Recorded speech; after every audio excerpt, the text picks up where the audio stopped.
ہونا ہے، یہ پیغام دینے کی کوشش کی تھی دنیا کو. وہ عباسی بادشاہ چاہتا تھا دنیا کو یہ پیغام دینا چاہیے کہ قرآن مخلوق ہے، اور جو مخلوق ہوتا ہے وہ حادث ہوتا ہے، جو حادث ہوتا ہے وہ فنا ہوتا ہے، اور جو اللہ کی ذات ہے وہ غیر حادث ہے. جو اللہ کی ذات بھی غیر حادث، اللہ کی صفات بھی غیر حادث، یعنی علم اللہ کی صفات ہے. جب اللہ حادث نہیں ہے تو اللہ کی صفات بھی حادث نہیں ہے. ان معتزل یگ کے کہنے پر عباسی بادشاہ نے سوچا تھا کہ ہم اپنے رعایا کو منوا لیں گے. اس دور کے جتنے علماء تھے ان سارے علماء کو بلایا، علماء کے سامنے دو باتیں رکھی، یا تو قرآن کو مخلوق مانو یا پھر میرا ظلم سہنے کے لیے برداشت کر لو. تمہیں پھانسی کا پھندا بھی دیا جائے گا، تمہیں سولی پہ بھی لٹکایا جائے گا، تمہیں زہر بھی دیا جا سکتا ہے، تمہیں قید خانے میں بند بھی کیا جا سکتا ہے. وہ علماء تھے، لیکن انہی علماء میں سے ایک ذات امام احمد ابن حنبل کی تھی. ان علماء کو تو ڈرا دیا بادشاہ نے، کہا کہ ہاں ہاں بادشاہ قرآن مخلوق ہے. لیکن جب یہ فتویٰ امام احمد ابن حنبل کے پاس پہنچا انہوں نے کہا بادشاہ قرآن مخلوق نہیں ہے، قرآن اللہ کا کلام ہے، اور جو اللہ کا کلام ہوتا ہے وہ اللہ کی صفات ہے، اور جو اللہ کی صفات ہوتی ہے اسے کبھی حادث نہیں کر سکتے، وہ حادث نہیں ہو سکتا. اللہ بھی باقی ہے، اللہ کی صفات بھی باقی ہے، اللہ کی ذات بھی اصلی ہے، اللہ کی صفات بھی اصلی ہے. اللہ بھی ہمیشہ سے تھا، ہمیشہ سے ہے اور ہمیشہ رہے گا.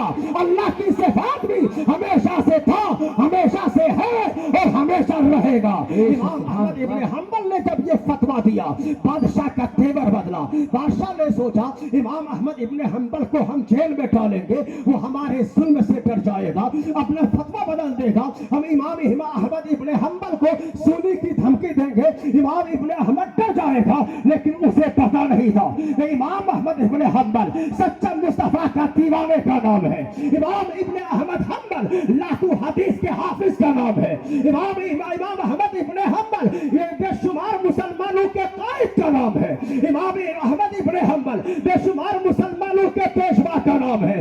آج اگر تھوڑی سی تکلیف ہوتی ہے ہم ڈر جاتے ہیں، ہمارا ایمان ٹکمکا جاتا ہے، ہماری جرأت ایمانی جواب دیتی ہے. آپ دیکھتے ہیں آج ہم پہ کیسے کیسے وار کیا جاتا ہے. لیکن دنیا کو بتا دو اپنے کردار سے، اپنے عمل سے، اپنی گفتگو سے، اپنے کلام سے، اپنے اخلاق سے، اپنے کردار سے، اپنے حسن اخلاق سے دنیا کو بتا دو کہ جو نبی کا دیوانہ ہوتا ہے وہ ظلم کے آگے کبھی سرخم نہیں کر سکتا. جو نبی کا شیطانی ہوتا ہے وہ ظالم کے ظلم سے نہیں ڈرتا.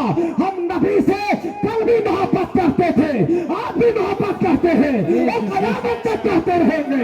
اس لیے کہ نبی سے پیار کا نعرہ تو ہندوستان کے مسلمانوں کا نہیں، نبی سے پیار کا نعرہ یہ تو حضرت آدم کا نعرہ ہے، یہ تو حضرت نوح کا نعرہ ہے، یہ تو حضرت موسیٰ کا نعرہ ہے، یہ تو حضرت دانیال کا نعرہ ہے، یہ تو حضرت زکریا کا نعرہ ہے، یہ حضرت عیسیٰ کا نعرہ ہے. حضرت آدم نے کہا تھا اے محمد عربی میں آپ سے پیار کرتا ہوں. اے نوح نے کہا تھا اے محمد عربی میں آپ سے پیار کرتا ہوں. حضرت ابو بکر نے کہا میں آپ سے پیار کرتا ہوں. حضرت عمر نے کہا میں آپ سے پیار کرتا ہوں. حضرت عثمان نے کہا میں آپ سے پیار کرتا ہوں. حضرت علی نے کہا میں آپ سے پیار کرتا ہوں. امام اعظم نے کہا میں آپ سے پیار کرتا ہوں. ابو ذر غفاری نے کہا میں آپ سے پیار کرتا ہوں. حضرت ابو سعید خدری نے کہا میں آپ سے پیار کرتا ہوں. حضرت صہیب رومی نے کہا میں آپ سے پیار کرتا ہوں. سلمان فارسی نے کہا میں آپ سے پیار کرتا ہوں. عبداللہ ابن زبیر نے کہا میں آپ سے پیار کرتا ہوں. حضرت خدیجہ نے کہا میں آپ سے پیار کرتا ہوں. حضرت عائشہ نے کہا میں آپ سے پیار کرتا ہوں. حضرت صفیہ نے کہا میں آپ سے پیار کرتا ہوں. حضرت عائشہ نے کہا میں آپ سے پیار کرتا ہوں. یہ تو انسانوں کی جماعت رہی، ارے ہرلی کر رہی ہے اے مصطفیٰ میں آپ سے پیار کر رہی ہوں. ایک بولتا ہے اے مصطفیٰ میں آپ سے پیار کرتا ہوں. اس نے ہنگامہ جو لکڑی تھی مسجد نبوی میں مصطفیٰ جس پہ ٹیک لگا کے خطبہ پڑھا کرتے تھے کہ مصطفیٰ اس سے جدا ہو کر منبر پہ تشریف فرما ہو گئے خطبہ دینے کے لیے، تو اس نے ہنگامہ پکار اٹھی یا رسول اللہ میں آپ سے پیار کرتی ہوں. تکبیر، نعرہ رسالت، عظمت مصطفیٰ، مذہب اسلام، فیضان اولیاء اکرام، علمائے اہل سنت، نعرے تکبیر، نعرے رسالت۔ یعنی دنیا کی ہر چیز بولتی ہے کہ اے مصطفیٰ میں آپ سے پیار کرتی ہوں۔ جب جانور مصطفیٰ سے پیار کا نعرہ لگائے، اونٹ مصطفیٰ سے پیار کا نعرہ لگائے، یہ صرف لفظ ہی نہیں، یہ تو حدیث پاک ہے۔ ایک اونٹ مصطفیٰ کی بارگاہ میں، مصطفیٰ ایک باغ میں گئے، سرکار جب ایک باغ میں گئے تو ایک اونٹ مصطفیٰ کی بارگاہ میں آیا، وہ اونٹ رونے لگا۔ سرکار نے اونٹ سے پوچھا تو کیوں روتا ہے؟ اس اونٹ نے کہا تھا یا رسول اللہ، میرا مالک مجھے خوراک کم دیتا ہے، کام مجھ سے زیادہ لیتا ہے۔ اونٹ بھی جانتا تھا کہ اگر اس کائنات میں اللہ کے بعد اگر سب سے کوئی بڑی ذات ہے تو مصطفیٰ کی ذات ہے، مصطفیٰ کی ذات ہے۔ ہرنی وہاں فریاد کرے، پرندہ وہاں فریاد کرے، کبوتر وہاں فریاد کرے، لکڑی وہاں فریاد کرے، جانور وہاں فریاد کرے، سمندر کی مچھلیاں وہاں فریاد کرے، اور جا کے درخت اور پیڑ پودے۔ مصطفیٰ نے کہا تھا، کسی نے کہا تھا کہ یا رسول اللہ، اگر آپ اللہ کے نبی ہیں، جو سامنے درخت ہے اس درخت کو اپنے پاس بلا لیجئے۔ نبی نے اشارہ کیا تھا، وہ درخت دائیں ہلا، بائیں ہلا، آگے ہلا، پیچھے ہلا، مصطفیٰ کے قدموں میں آ گیا۔ کہا سرکار میں آپ سے پیار کرتا ہوں۔ تو درخت مصطفیٰ سے پیار کرے، یہ سب جانور مصطفیٰ سے پیار کرے، آسمانی فرشتے مصطفیٰ سے پیار کرے، زمینی مخلوق مصطفیٰ سے پیار کرے۔ تو مصطفیٰ سے پیار کا نعرہ کوئی آج کا نہیں، یہ 1400 سال پہلے کا ہے، بلکہ مجھے کہنے دو، ارے جس رب نے مصطفیٰ کو پیدا کیا وہ رب چاہتا ہے محبوب میں آپ سے پیار کرتا ہے۔ مصطفیٰ کی شان کیا ہوگی؟ تو حضرات یہ پیار ہے۔ میں لیکن کہنا چاہوں گا، آج ہم صرف جھنڈے تک محدود رہ گئے، آج ہم صرف بینر تک محدود رہ گئے۔ ہم 12ویں شریف کا مہینہ آتا ہے، ہمارے گھروں میں جھنڈا، ہمارے جلوس میں جھنڈا اور ہمارے چھتوں میں جھنڈا۔ میں مانتا ہوں اور یہ کرنا بھی چاہیے، یہ اظہار محبت ہے، یہ مستحب کام ہے، لیکن اظہار محبت صرف جھنڈے لگا کر نہیں، اظہار محبت صرف جلوس نکال کر نہیں، بلکہ اظہار محبت کرنا ہے تو نماز پڑھ کے کیا کرو، اظہار محبت کرنا ہے تو مصطفیٰ کی بارگاہ میں اظہار محبت کرنا ہے۔ اگر فصل بیچتے ہو، اگر سبزی بیچتے ہو تو ڈنڈی تولتے تھے، ڈنڈی مت مارا کرو، بلکہ ایک اور ایک دو سبزی فری میں دیا کرو۔ کہا اس لیے زیادہ دیتا ہوں کہ میں مصطفیٰ سے پیار کرتا ہوں۔ اگر تمہارا باپ اگر کسی سے جہیز کا مطالبہ کرے، کسی غریب باپ کی بیٹی سے تمہارا رشتہ لگے، اور تیرا باپ اگر جہیز کا مطالبہ کرے، میرے باپ کو میرے بیٹے کو موٹر سائیکل چاہیے، میرے بیٹے کو کار چاہیے، میرے بیٹے کو 50 لاکھ کا فلور چاہیے۔ آج دلی میں یہی ہوتا ہے، شہروں میں اور گاؤں دیہات میں، یعنی بیٹا خاموش رہتا ہے، باپ مانگ کے بیٹھتا ہے، باپ کہتا مجھے کچھ نہیں چاہیے، لیکن جو بچولیا ہوتا ہے وہ کہہ دیتا نہیں ہمیں بنگلہ بھی چاہیے، ہمیں کار بھی چاہیے، 5 لاکھ کیش بھی چاہیے، ہمارے برات کو اچھا کھانا ملنا چاہیے۔ یہ باپ کی طرف سے کہا جاتا ہے، ماں کی طرف سے کہا جاتا ہے۔ لیکن جب تیرا باپ اگر تیرا رشتہ بھیجے کسی کے گھر تو جہیز کا مطالبہ مت کروانا، اپنے باپ سے کہنا کہ میرے باپ مجھے جہیز نہیں چاہیے، اس لیے کہ میں نبی سے پیار کرتا ہوں۔ نبی نے کہا ہے کہ جہیز کا مطالبہ حرام ہے، جہیز مانگنا جائز نہیں ہے۔ یہ ہے مصطفیٰ سے پیار کا مطلب، یہ ہے مصطفیٰ سے محبت کا مطلب، یہ ہے غوث اعظم سے محبت کا مطلب۔ آج ہم اپنے سماج کو دیکھیں، آج اگر کوئی سبزی کا کام کرتا ہے اس میں ڈنڈی مارتا ہے، کوئی گیہوں کا کام کرتا ہے اس میں ڈنڈی مارتا ہے،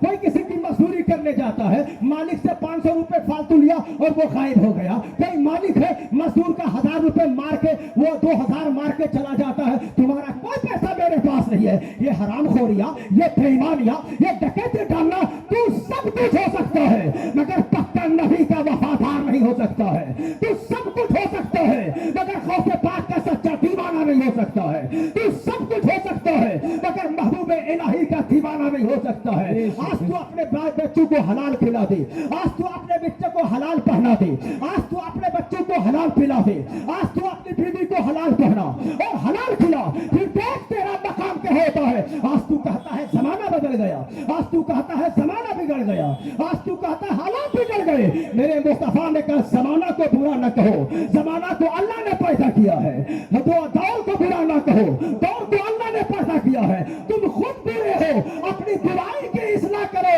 زمانہ اپنے آپ اچھا ہو جائے گا۔ زمانہ کا خالق خود کائنات ہے اس کو برا نہ کہو. لیکن آج ہماری سوچ کیا ہو گئی, آج ہماری فکر کیا ہو گئی. ہم نے سوچا 11ویں شریف کا مہینہ آیا, 2 لنگ 2 دیگ بریانی بنوائے اور صاحب رشتہ داروں کو بیٹھا کے کھلائے, یہ غوث کی دیوانگی ہو گئی. ہم نے 2 دیگ قربہ بنوایا, 11ویں کا مہینہ آیا, صاحب ہم نے رشتہ داروں کو بلا کے کھلایا, بہت اچھا کام ہو گیا, ہم غوث پاک کے دیوانے ہیں. میں منع نہیں کرتا, غوث پاک کا لنگر لٹاؤ, یہ اچھی بات ہے. غریبوں کو کھانا کھلاؤ, یہ اچھی بات ہے. میرے مصطفیٰ سے پوچھا گیا تھا کہ یا رسول اللہ کہ ای الاسلام خیر, کہ اسلام میں سب سے اچھا مسلمان کون ہے؟ تو نبی یہ رحمت نے فرمایا کہ جو لوگوں کو کھانا کھلائے وہ اچھا مسلمان ہے. تو اسے سلام کرے, جس مسلمان کو پہچانتا ہو اسے بھی سلام کرے, اور جسے نہ پہچانتا ہو اسے بھی سلام کرے, وہ بہتر مسلمان ہے. آج سے 1400 سال پہلے میرے نبی نے دنیا کو یہ پیغام دیا تھا کہ سلام کرو, سلام سے محبت بڑھتی ہے.